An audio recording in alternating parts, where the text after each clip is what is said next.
Bonjour à tous, je vous propose aujourd'hui une correction dialoguée de cette activité que vous aviez à faire la dernière séance avant les vacances. Pour rappel, vous deviez regarder un reportage d'Envoyé spécial sur France 2 datant de 2015, puis ensuite il fallait ouvrir la fiche activité, vous découvriez alors ce croquis, et ce qu'il fallait faire, c'était d'aller sélectionner les figurés dans le croquis pour ensuite aller les classer dans la légende selon les bonnes informations qu'ils représentaient. Un travail cartographique finalement assez original par rapport à nos habitudes, hein. J'ai renversé la logique classique, l'idée étant que vous soyez toujours plus autonome dans la lecture cartographique qui est un des fondements de cette discipline géographique que nous étudions ensemble. Alors, j'ai bien conscience que ce travail a dû susciter bien des interrogations chez vous, tant sur le fond, ce qu'explique le documentaire, que sur la forme, la méthode en elle-même. Donc j'ai pensé qu'une vidéo pourrait vous apporter quelques éclairages, d'accord, quelques précisions, quelques approfondissements aussi, d'autant que ça a l'avantage par la vidéo que vous puissiez le regarder à la fois sur un ordinateur, mais aussi de façon plus autonome sur une tablette, un téléphone. Voilà, en distanciel, c'est un format qui me semble intéressant, à défaut de pouvoir vous faire une visioconférence. Vous savez que mes moyens sont trop limités pour pouvoir le faire. Donc, j'ai bien parlé de correction dialoguée, ce qui signifie que je ne vous poserai pas de correction sur l'ENT ou je ne sais où, hein. Pour corriger votre travail, et il faudra le faire, il faut regarder cette vidéo, et ce que vous pouvez faire, c'est ouvrir de suite votre cahier, là, vous appuyez sur pause, et puis vous corrigez au fur et à mesure de mes explications. Vous voyez, je pense que c'est une bonne façon de faire. Allez, j'ai terminé, j'ai fait le tour de ma présentation. Ce que je vous propose, c'est qu'on rentre dans le vif du sujet. Le documentaire s'ouvrait avec des familles syriennes et une famille afghane, hein, qui entraient sur le territoire grec. Alors la première question que vous avez dû vous poser, j'imagine, c'est pourquoi des Syriens s'enfuient de leur pays, se trouvent en Grèce. D'accord. Donc il faut qu'on remonte à l'origine de leur parcours pour comprendre les motivations de leur migration.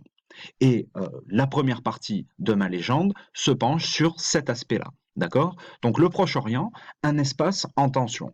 On comprend très facilement dès l'entrée du documentaire que la zone de conflit en question, c'est évidemment la Syrie, représentée par ce figuré ponctuel sur le territoire syrien. D'accord. Alors pourquoi la Syrie est une zone de conflit?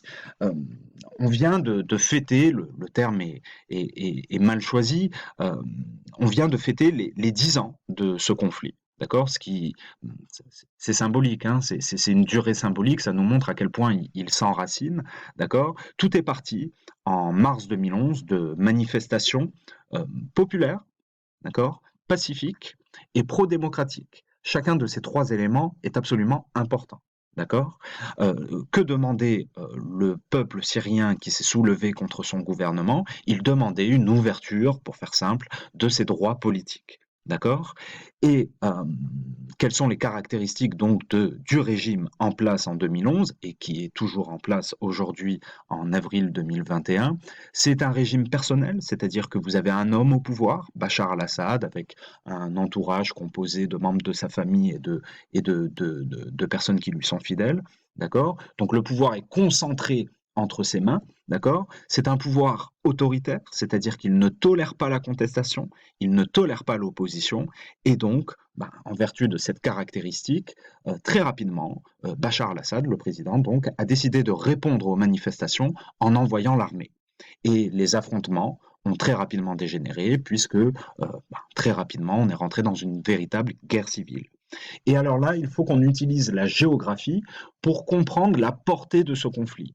Vous voyez, parce que très rapidement, ce conflit s'est internationalisé. Et l'intérêt de la géographie, c'est que par la démarche qui lui est propre, c'est-à-dire celle de varier les échelles et de s'intéresser à tous les acteurs impliqués par un phénomène géographique, ça permet une compréhension globale. Alors, je ne vais pas vous faire une présentation exhaustive du conflit syrien. Vous avez bien compris que ça n'est pas le fond, le sujet du cours. Nous, ce qui nous intéresse plus proprement parler, ce sont les migrations internationales et on fait une étude de cas sur les migrants syriens. D'accord? Donc, bien sûr, il faut qu'on parle un petit peu de l'origine de leur migration, mais je ne peux pas vous faire une présentation trop complète de ce conflit. Alors, euh, euh, avec cette carte, ça sera, à mon avis, un petit peu plus simple, bien que cette carte, au niveau quatrième, soit extrêmement complexe. Pardon. Donc, je vais simplement m'en servir de point d'appui, hein. Suivez-moi. Vous voyez avec ma souris, les manifestations sont parties en fait de cet arc urbain, d'accord? Et vous avez compris que très rapidement, la situation a dégénéré. Vous avez, à l'échelle internationale, un certain nombre de puissances mondiales qui ont pris le parti des opposants syriens. D'accord? C'est le cas des États-Unis, c'est le cas de la France, c'est le cas d'ailleurs globalement de l'Union européenne. Donc je parle bien de puissance mondiale. De l'autre côté, vous avez d'autres puissances mondiales qui ont plutôt soutenu, plus ou moins directement, le régime en place, Bachar al-Assad. C'est le cas de la Russie, c'est le cas de la Chine aussi. Donc vous voyez déjà, on a un conflit qui s'est internationalisé. À l'échelle internationale, différents acteurs se sont impliqués. Si je prends ensuite l'échelle régionale, c'est-à-dire l'échelle du Moyen-Orient, ben vous avez là aussi des puissances du Moyen-Orient, donc des puissances régionales, qui se sont directement impliquées dans le conflit. C'est le cas par exemple de la Turquie, d'accord, qui est intervenue militairement, d'accord, plutôt en faveur des opposants, ou en tout cas contre le régime en place Bachar al-Assad. Et puis, inversement, vous avez l'Iran, puissance régionale très importante, qui, elle, a apporté un soutien direct au régime en place, à Bachar al-Assad. D'accord? Donc ça, c'est pour l'échelle régionale. Si je rentre dans l'échelle nationale, qui évidemment nous intéresse tout particulièrement, très rapidement, le pays s'est fragmenté entre les différents acteurs au cœur du conflit. D'abord, tout à l'heure, je vous parlais de cet arc urbain. D'accord? Cet arc urbain, il représente les zones qui, au départ, en 2011, étaient hostiles au régime. D'accord? Sur le littoral méditerranéen, on est plutôt dans un espace qui, lui, était favorable au régime en place. D'accord? Et puis, les affrontements, bon, on ne va pas faire un déroulé de toute la guerre civile sur 10 ans, d'accord? Bon, par le jeu des affrontements, certains territoires sont passés aux mains des opposants, puis du régime, etc. D'accord? Ce qui est important dans l'échelle nationale, c'est que vous avez un troisième acteur, d'accord, qui s'est imbriqué dans le conflit, qui a profité de toutes les perturbations créées par le conflit pour s'implanter territorialement, c'est l'organisation État islamique. Si particulière, mais que vous devez connaître au moins de nom, je pense. Vous voyez sur cette carte en 2015, tous les espaces en violet sont les espaces contrôlés par l'organisation État islamique. D'accord? Donc vous voyez, on est dans un conflit qui est extrêmement complexe parce que vous avez toute une multitude d'acteurs qui y interviennent. Ces acteurs ont des objectifs différents, des intérêts différents et donc des stratégies différentes. Et tout cela complexifie évidemment énormément la situation. Ce que nous, on doit retenir, c'est qu'on a un pays qui est dans une guerre totale depuis 10 ans, d'accord, où on est rentré dans un engrenage de la violence, aux actes les plus horribles succèdent de nouveaux actes très horribles. Pour vous donner quelques exemples, le régime a commis des bombardements chimiques sur sa propre population, d'accord, bombardements chimiques qui sont évidemment interdits depuis plusieurs décennies dans toutes les conventions internationales. Vous voyez, des hôpitaux ont été bombardés, des écoles ont été bombardées, vous voyez, des sommets dans l'horreur ont largement été atteints. Vous voyez?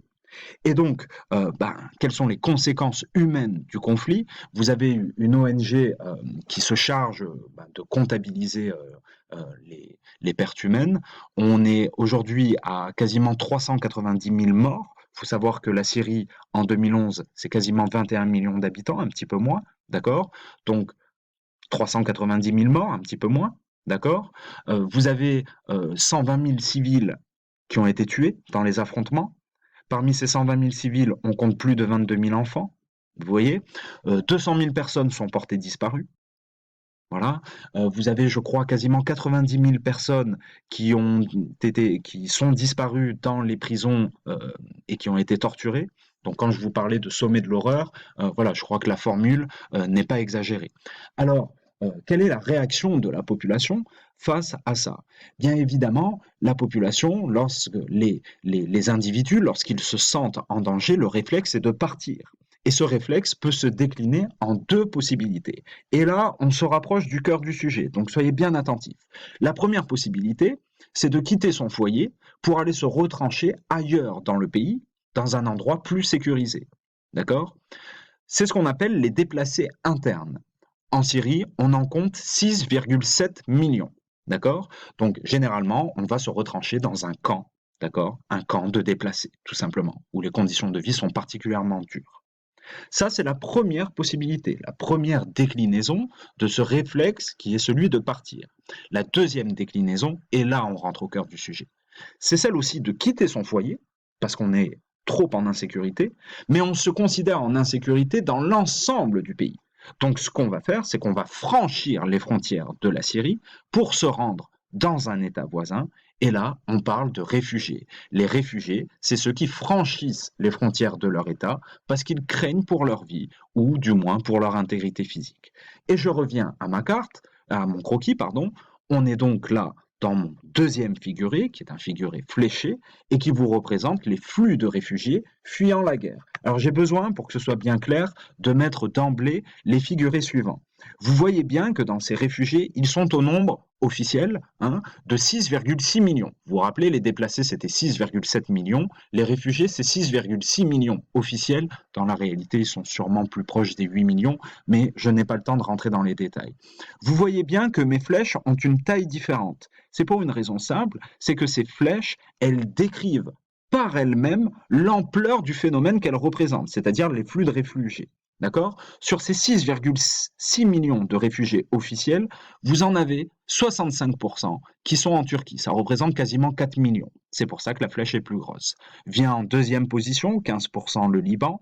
En troisième position, la Jordanie. En quatrième position, l'Irak. Puis ensuite, l'Égypte, l'Afrique du Nord. Puis l'Europe. Enfin l'Europe, d'accord? Mais l'Europe est une région, d'accord? Pas un pays. Donc vous voyez que le réflexe des réfugiés, c'est de partir, mais dans un État voisin de leur pays d'origine. Pour une raison simple, c'est qu'on garde évidemment l'espoir de vite revenir au pays. D'accord? Alors, entre deux, j'ai rajouté une information, les pays d'émigration. Celle-ci rejoint en fait le titre de ma première partie. Le Proche-Orient est un espace global en tension, pas seulement la Syrie. Vous voyez que j'ai représenté l'Irak comme un pays d'émigration. Cela s'explique simplement par le fait que l'Irak est aussi un pays en crise, que je n'aborde pas, d'accord, parce que on fait une étude de cas sur les migrants syriens, mais l'Irak, pour des raisons à la fois très proches de la Syrie, mais aussi des raisons plus larges et, et plus complexes aussi, je crois, mais vous en reparlerez peut-être en troisième, l'Irak est bien un pays d'émigration. L'Iran l'est aussi, mais l'Iran a une spécificité, c'est que c'est à la fois un pays d'émigration et un pays d'immigration. Je n'ai pas le temps de rentrer dans les détails. Donc, voilà pour ce qui est de nos réfugiés. Dernier élément, la Turquie, d'accord, qui serait la porte de sortie du Moyen-Orient, le domaine des passeurs clandestins. Alors, la Turquie n'était pas du tout abordée dans le documentaire, donc là aussi, il faut que je vous apporte un éclairage. Je l'ai représenté ici par 7 espaces. D'accord? La Turquie présente une situation géographique stratégique, c'est qu'elle est au carrefour, au croisement entre l'Europe et le Moyen-Orient. D'accord? Donc pour les réfugiés qui vont avoir comme objectif de rallier l'Europe, la Turquie a une place absolument centrale, majeure. D'accord? Et donc c'est plutôt évidemment à l'ouest du pays, puisque c'est là qu'on peut rentrer plus facilement en connexion avec l'Europe. Je me rends compte que j'ai oublié un élément important, je reviendrai sur la Turquie ensuite. Aujourd'hui, pour ce qui est de la Syrie, parce que j'y reviendrai plus après, le régime a clairement pris le pas sur les différents autres acteurs du conflit, acteurs nationaux, je veux dire, hein. Le régime aujourd'hui contrôle directement plus de 60% du territoire, d'accord? Il y a cette région qui lui échappe, la région d'Idlib, où sont circonscrits les opposants. Le nord du pays est dominé par la Turquie, d'accord? Le nord-est, lui, est dominé par les Kurdes, hein, c'est une ethnie transnationale, d'accord? Et puis l'organisation État islamique a quasiment disparu territorialement, hein, n'a pas disparu complètement, seulement territorialement.